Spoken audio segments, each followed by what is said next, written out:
At ang susunod po natin, ang huli, mga bossing, dahil po diyan sa usaping West Philippine Sea, mga kababayan, si Roque alam naman po natin maka-China 'yan mga bossing, eh, 'di ba?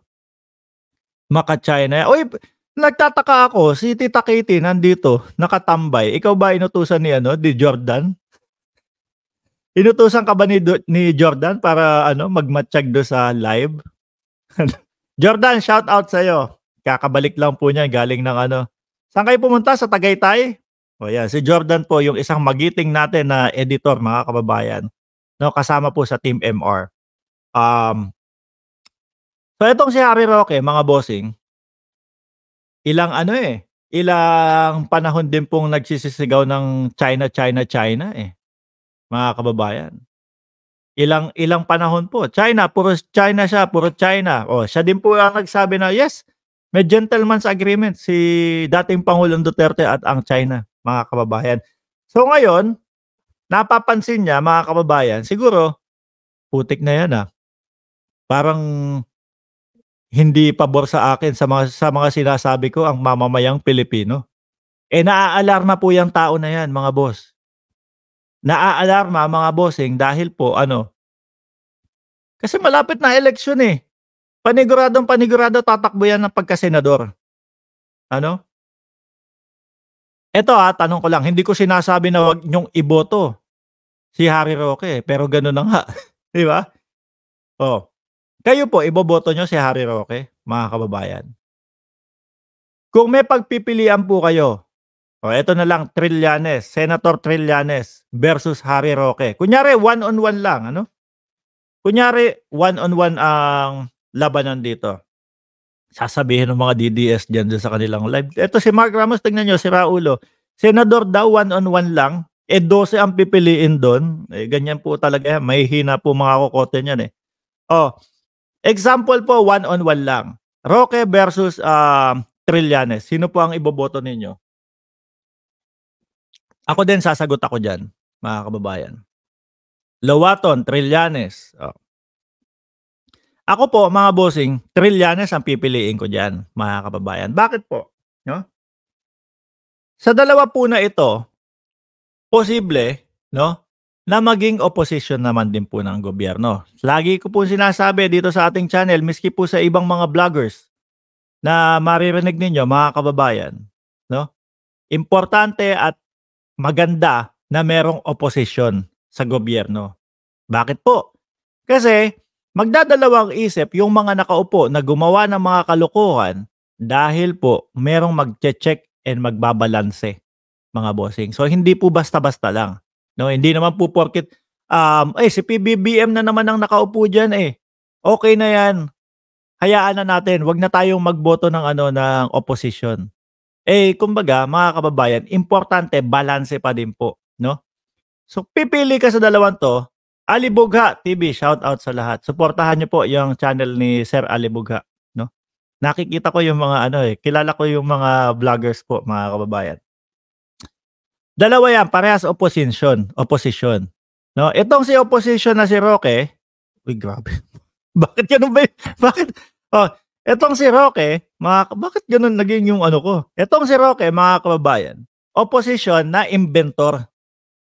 Opposition na gagawa ng kung ano-anong invention, mga kababayan, para lang po sirain ang ating presidente. So sa madaling salita po, mga bossing, kumbaga gusto lang nila mapabagsak ang ating presidente. Yung Kela Trillanes po, mga kababayan, ito po, kay Trillanes po, nakita natin at napatunayan natin na nung naging opposition sila, mga bossing, kumbaga, kapag okay ang ginagawa ng presidente, mga kababayan, tahimik sila at sumusuporta sila. Yan ang tunay na opposition. Pero kapag meron silang kailangan batikusin at may mga katanungan po at may nakikita silang hindi maganda, doon sila magsasalita. So ganyan po ang napatunayan natin, mga kababayan. Dito po, no? Kela Senator Antonio Trillanes, mga kababayan. Pero kay Roque, yung opposition niya, federasyon. Happy life! Kanina ka pa ba nandyan?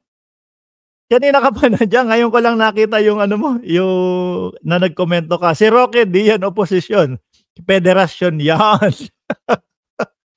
Naku, stress na nga yun, eh, baka maulat siya dito sa susunod na eleksyon, eh. Si Barney, barangay tanod. So ngayon, eto yung pahayag ni Roque, 'no? Kailangan daw po ang China, kung di ako nagkakamali, paki-comment niyo na lang din po diyan, 'no, yung mismo at eksaktong sinabi niya about do sa China na kumbaga makipagbate o kailangan, yung China ang mag-adjust para sa atin, mga bossing. So sa madaling salita po, yung itinatabas ng kanyang dila ngayon, mga kababayan, eh, kesyo, hindi siya pabor do sa China. Bumabawi po, siguro pinapakiramdaman niya po, mga kababayan, um, yung magiging resulta niya, 'no, dito sa ano, dito sa susunod na eleksyon. Sabi ni ano, yun, sabi ni Tita Katie, manligaw daw, oh. Kailangan manligaw ang China sa atin, 'no, para diyan sa mga usaping West Philippine Sea, kung ano-ano pa, bla bla bla. So, siguro iniisip niya kapag sinabi niya 'yan, eh, hindi na siya halata ng mamamayang Pilipino na puro pro-China sila at talagang meron silang pinagtatakpan na naging kasunduan sa West Philippine Sea, mga bossing. Kaya po, 'no, ito lang naman sasabihin natin, hindi natin sasabihin na 'wag nating iboto si Roque, mga kababayan. 'Wag 'yun, bad 'yun, pero gano'n na nga, 'no? Sa susunod na eleksyon, mga kababayan, siyempre kahit naman po diyaan sa listahan, 'no, sa listahan ng kumbaga susuportahan na senador ng ating, presidente, mga bossing, merong makakalusot at makakalusot pa din na kagaya nung sila Loren Legarda, kagaya niyang sila Harry Roque, kagaya nila Binoy, may makakalusot at makakalusot pa din na magiging mapagkunwari, 'no, na tutulong sa ating bansa, mga bossing. So, ang sa'kin lang po, mga kababayan, sabi, mag-Barbie doll na lang si Barney. Ang Barbie doll po, ang Barbie 'di ba si ano, si Chong? Maging mapagmatyag na lang po tayo, mga kababayan. Alamin natin yung mga background nito, alamin natin kung ano-ano yung mga, talagang ginagawa lang nito sa gobyerno, mga bossing. Yun na lang po ang gawin natin. Ano po, kasi, siyempre ang presidente, eh, lalo na ang presidente po natin, mga kababayan, ano, ang hangarin lang po niyan, eh, para mapaunlad ang ating bansa, ang ating Pilipinas, mga bossing. So ngayon, meron diyang mga magpapa-effect na, "Presidente, mahal ko ang Pilipinas, isama mo ko sa lineup mo," ganito, ganyan, 'no? Eh, kahit papaano po, 'no, baka mapaniwala nila ang ating presidente. So, ako ang gagawin ko, iisa-isahin ko po 'yan. Pero para po sa akin, ako mismo talagang, burado sa ano ko, burado sa listahan ko si Harry Roque. Sigurado na po 'yan, hindi niya kayang baluktutin yung kanyang mga sinabi. Nalalapit na po, eh, lagi po nating sinasabi ang isang taon po, eh, kulang po, mga kababayan, 'no?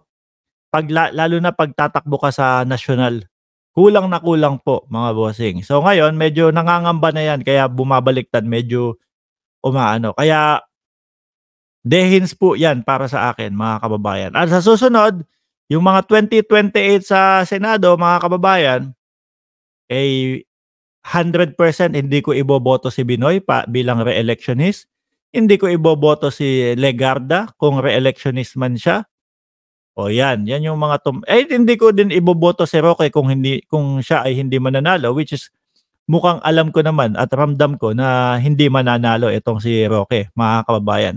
Mamita Channel watching from UK, sakto po kayo, ma'am. At tayo ay patapos na po, mga bossing. Ano? Anyway, dun naman po sa mga kakapasok lang, mga kababayan, pwede nyo naman pong panoorin ito ng replay. Tingnan mo, magko-comment na diyan si Chris Rose. Bye-bye, Mark. Magko-comment na yan, aangat na yan. Oh. Hindi pa umaangat pero alam ko na nakaramdam na yan eh. Oh. Doon po sa mga bagong pasok lang po, eh pwede nyo naman pong panoorin ito ng replay. 'Di ba? Ayan, text Mark again. Oh, 'di ba? Ang galing ko. Umangat na yung comment niya. 408 viewers. Mga Boss Chief Amos, sir, huwag niyo pong kalimutan na mag-like dito sa ating channel, mga bossing, para po mas spread ni YouTube ang ating mga talakayan sa araw-araw. Mamaya pong anong oras? Bandang 10:00 ng umaga, naka-live po tayo. Boss, di mananalo yang mga DDS, sabi ni Jackson Salapare. Muli po ako'y magpapaalam na late ako, Boss Mark. Okay lang, sa ano po kayo, sa replay po. And wag niyong kalimutan na mag-like and mag-subscribe dito sa ating channel. Ay, magto 200,000 viewers na po, na subscribers na po pala tayo. Maibalik naman po namin ng Team MR, mga kababayan. Pag na-reach na po natin yung 200,000, mamimili po kami ng 20 katao para kahit papaano mapadalan kayo ng tagwa 1,000 na pan-GCash po. Ano mga bossing? Doon sa mga subscribers po natin. Kumbaga miski pangkape lang po, eh, mas okay yung tayo yung nagbibigay ng kape, hindi tayo yung nakatunganga na mabigyan ng pangkape. Eh, may coffee maker naman ako dito kaya hindi ko kailangan ng pangkape, okay? So, salamat po at, hindi ko ine-expect na aabot tayo ng 200,000 mga bossing, eh, kung ma-reach natin 'yan. Kasi sabi ko 100,000 okay na ako dito tapos na, eh, ngayon pala kapagka medyo lumalapit yung 200,000, ano din pala, mukhang, aba, eh, sige i-push na natin, nandito na pala. Muli po, maraming salamat and God bless po. Ayaw ma-on, ayaw ma-off. Sabit, magdalawang oras ka, hindi, paalam na po.